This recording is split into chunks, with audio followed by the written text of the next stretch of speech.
السلام عليكم ورحمة الله وبركاته. طلاب الأعزاء، طلاب الصف الأول الثانوي، معكم أستاذ مصطفى السيد وفيديو جديد على قناة بيولوجي مصطفى السيد.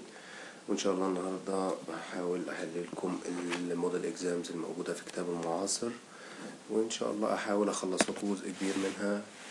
وخلينا نبدأ مع أول إكزام، واللي معاه كتاب عشان يتابع معايا الحل هتبقى page 200. أول سؤال، طبعا انتوا عارفين الأسئلة بتاعتكم. النظام جديد، الامتحان بتاعكم هيكون 20 سؤال كلهم تشوز. فطبعا الامتحانات دي كانت معمولة على اللي كان هيحصل قبل كده أو اللي حصل السنة اللي فاتت، اللي هو كان 10 question choose والسبعة اللي بعد كده written مقاليات. فهنحاول نعدي على الأسئلة المقالية سريعا كده، بس يعني إن شاء الله هنحلهم. خلينا نبدأ مع أول سؤال. بيقول لك إيه؟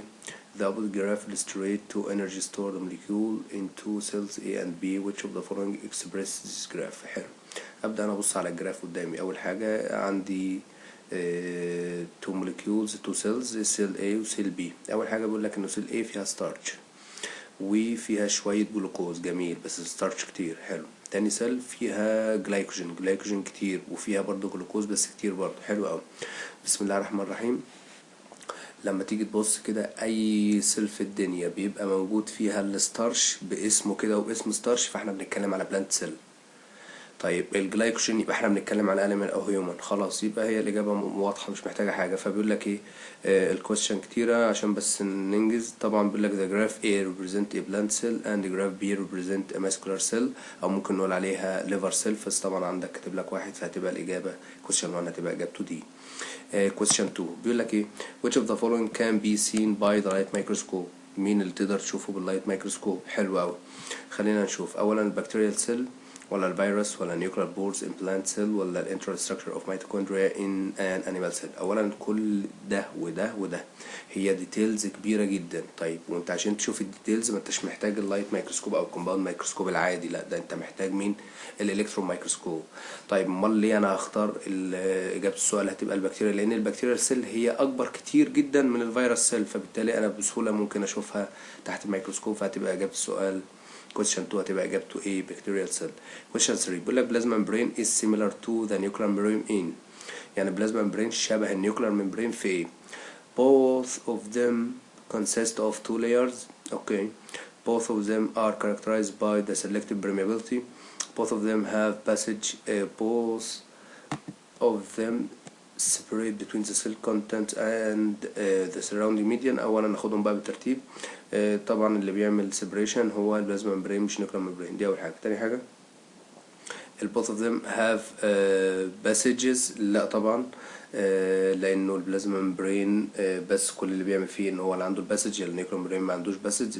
الاثنين عندهم بورز، جميل قوي، بس هو مش كاتب لي ان في بورز هنا. طيب دي اول حاجه. كاتب لك انه both of them consist of two layers، حقيقي، لانه بسم الله الرحمن الرحيم اول ما تشوف كلمه ممبرين قدامك من غير ما تفكر يبقى الاستراكشر بتاعه هو نفس الاستراكشر بتاع البلازما ممبرين، يعني احنا بنتكلم على فوسفوليبيد باي لاير. فلما تشوف كلمه ممبرين في اي سؤال، حتى لما يجي يقول لك الممبرينس اورجانيلز، الممبرينس اورجانيلز هم كمان الممبرين بتاعهم مكون من نفس السيم كومبوننت اوف بلازما ممبرين، برضو مكون من فوسفوليبيد باي لاير.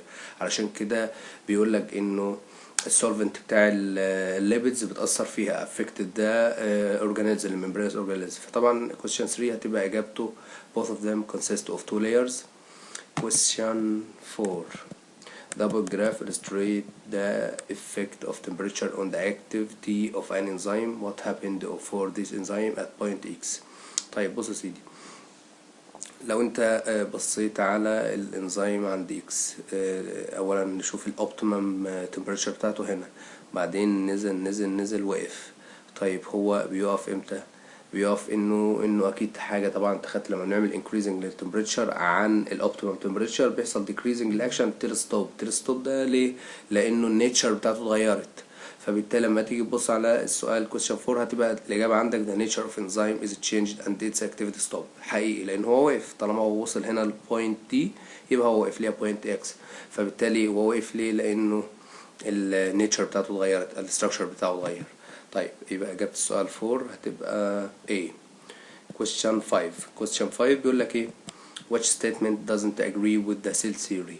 طيب معنى كده انه السؤال ده تفهموه كويس جدا. السؤال بيقول ايه؟ هي صيغه السؤال اللي اقصده which statement doesn't agree، معنى كده انه في 3 من دول agree، هو بقى عايز الواحدة اللي مش agree. طيب بص يا سيدي all the living organisms consist of one cell or more، دي حقيقي برضو. all cells come from other cells by diffusion، حقيقي. the cells are basic unit for life، برضو حقيقي. طب هما دول كلهم 3 principles بتوع السيل ثيوري، معنى كده ان اخر واحدة مش تبعهم، لان بيقول لك more advanced living organisms are originated from pre-existing living organisms، بيقول لك انه معناها يعني الكائنات الحية الاكثر رقيا وتطورا بتبقى جاية من كائنات اقل تطورا. يبقى اجابة السؤال هتبقى دي. Question 6. The component of 4 different types of food were tested, so the results were shown as in the following table. Which type of food contains protein, sugar and starch؟ طيب خلينا نشوف أول حاجة. لو أنت بصيت هو عايز يشوف انه بروتين. طيب البروتين انا بستعمل معاه مين علشان اقدر احدده؟ البيوريت. طيب البيوريت اللون بتاعه بيتحول لمين؟ بيتحول لفايلوت. جميل. يعني لو قدامي انه في بروتين وجيت اعمله ديتكشن هلاقي انه لون البروتين اللي هو لون البيوريت اتحول لفايلوت. جميل. هبدأ ابص على اللي فيه البيوريت لونه فايلوت. حلو الاتنين دول. طيب الشوجر. طيب انا بستعمل مين في الشوجر؟ طبعا انت عارف اللي بيستعمل، اللي ركز في الحته الاولى دي، اللي بيستعمل في الديتكشن بتاع المونوساكرايد هو البندكت. اللي بيستعمل في الديتكشن بتاع المونوساكرايد مش السيمبل، لا المونو. انت عندك في الكتاب مونو فانت مطالب بالمونو، هو البندكت. طيب اللون بتاعه بيتحول لايه؟ اللون بتاعه بيتحول من بلو ويتحول لاورنج. حلو. يعني انا لو شفت اللون اورنج هعرف ان اللي قدامي ده كده ايه؟ ده الشوجر العادي. طيب الستارش اللي كان بيستعمل في الستارش هو الايودين. طيب ولون الايودين ايه؟ هو لون الايودين عكس البندكت. لون البندكت اصلا بيكون بلو وبيتحول لاورنج، اللون الايودين بيبقى لونه اورنج وبيتحول لبلو. طيب يبقى لو بصيت على الاجابات هتلاقي ان قدامك التشويس بي هو الاجابه الصح، فاجابه السؤال 6 هتبقى بي. 7. If you know that the fibers of flax are characterized by their ability to bear the tensile, from which of the following tissues do you consist of؟ يعني يقول لك انه عندك فايبرز بتتحمل الشد والموضوع الشد. طيب مين من الفايبر اللي بيتحمل الشد؟ هركز بقى معايا. هل البرانكايما؟ لا، ده البرانكايما تيشو. برانكايما تيشو عبارة عن سيلز عادية خالص، والسيلز ديت ما بيكونش فيها اي ثيكنس في الوول بتاعتها. طيب الزايلم. الزايلم نفس الحال برضو، بس الزايلم عنده حصل له بارتيسيبيشن لانه المين فانكشن بتاعته ان هو يقوم بعملية الترانسبورتيشن. الفلويم برضو نفس الوضع. الوحيد اللي بتتحمل اللي هي الابيرتي تو بير ذا تنزل اللي هي بتحمل الشادو، والاجابه هتكون السكرانكايما تيشو. question 7. ننزل على question 8. بيقول لك the organelle that is the most active during exercise is. طيب انت علشان تعمل exercise فانت دلوقتي محتاج انرجي. طيب ومحتاج انرجي ديت مين اللي هيجيبها لك؟ المكان الوحيد اللي بيعمل ستور للانرجي واللي بيعمل ريبرودكشن، بيعمل ريبروديوسنج للانرجي او بروديوسنج للانرجي هو الميتوكوندريا. يبقى الاورجانيل الوحيد اللي هتلاقيه بزياده هتلاقيه الميتوكوندريا، فاجابه question 8 هتبقى سي. ننزل على question 9. بيقول لك xylem tissue is thickened by. الكلام العلمي انه الزايلم تيشو هو سيكنت باي السيلولوز الاول وبعدين الليجنين، بس اللي عندكم في الكتاب بيقول ان هو الليجنين بس، فهتبقى الاجابه بتاعته الليجنين بس، وده سؤال مباشر هتبقى بي. question 10. question 10 بيقول estrogen is from the steroid that is synthesized by. طيب الاستروجين هرمون is from steroids، والاسترويد دي انت شفتها فين؟ شفتها في derivative lipids. حلو قوي. خدت derivative lipids، خدت 2 example steroids والكوليسترول. طيب يعني احنا دلوقتي بنتكلم على lipids. طيب مين اللي بيكون الليبيدز في السيل؟ مين من الاورجانيلز؟ جميله. وهتقول لي اندوبلازم كريتيكولم. هقول لك بقى حدد لي هو اي جزء في الاندوبلازم كريتيكولم، لان انت عندك نوعين. هتقول لي السموث، لان السموث هي اللي بتعمل سنسيشن للليبيدز، فبالتالي اجابه question 10 هتبقى بي.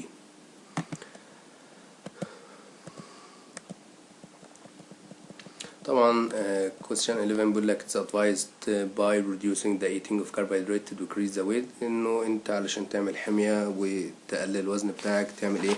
تعمل reduction للإيتينج الكربوهيدرات. فإجابة السؤال بتكون انه انت بتعمل reducing للكربوهيدرات، جسمك ما بيقدرش يعمل consuming للليبيدز او ما يبدأش يستهلك الليبيدز غير لما بيكون ايه run out of carbohydrate.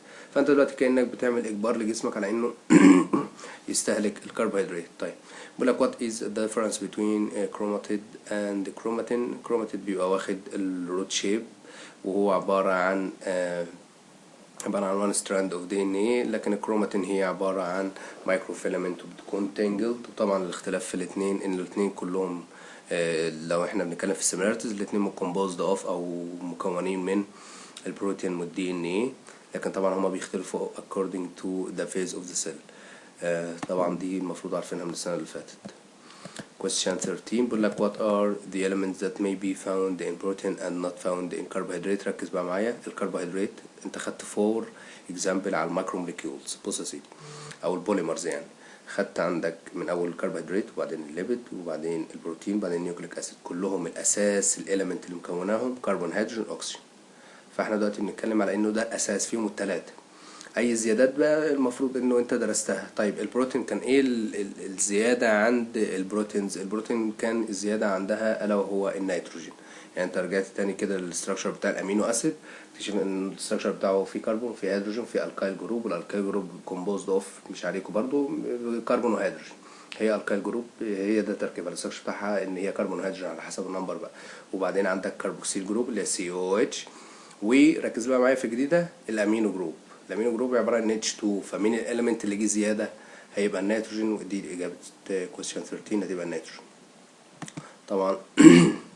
question 14 بيقول لك it's not preferred to add stain to the specimen of living organism when they're examining under the light microscope. طبعا دي من ضمن الديسادفانتج للستين. الستين بتعمل ايه؟ بتعمل انكريز للكونتراست او الديفرنشيشن، بس في نفس الوقت بتعمل ايه؟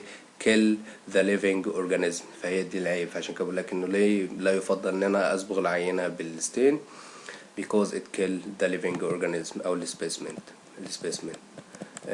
question 15 بيقول لك from the opposite figure قدامك شكل نيوكليوس جميله وقدامك شكل نيوكليلس وقدامك شكل كروماتين، واللي تحت ده الاندوبلازميك ريتيكولوم. بيقول لك write the name and the number of the structure that is not found in the structure of the nucleus. طبعا بيقول لك قول لي الستراكشر، اديني النيم بتاعه واسمه، النيم والرقم بتاعه اللي مش موجود من ضمن الكومبوننت بتاع النيوكليس. طيب هو الكومبوننت بتاع النيوكليس عباره عن ايه؟ 4 حاجات: نيوكلير انفلوب والنيوكليلس والكروماتين والنيوكلوبلازم. الحاجه الوحيده اللي مش معاهم هو نمبر 1 اللي هو الاندوبلازميك ريتيكولوم.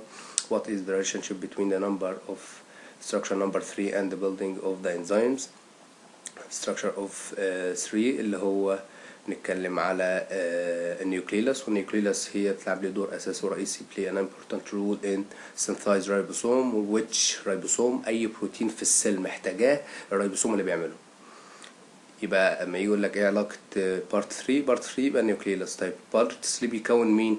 ركز بقى معايا. فورم او synthesize ribosome which synthesize protein، والانزيم طبعا من ضمن البروتين.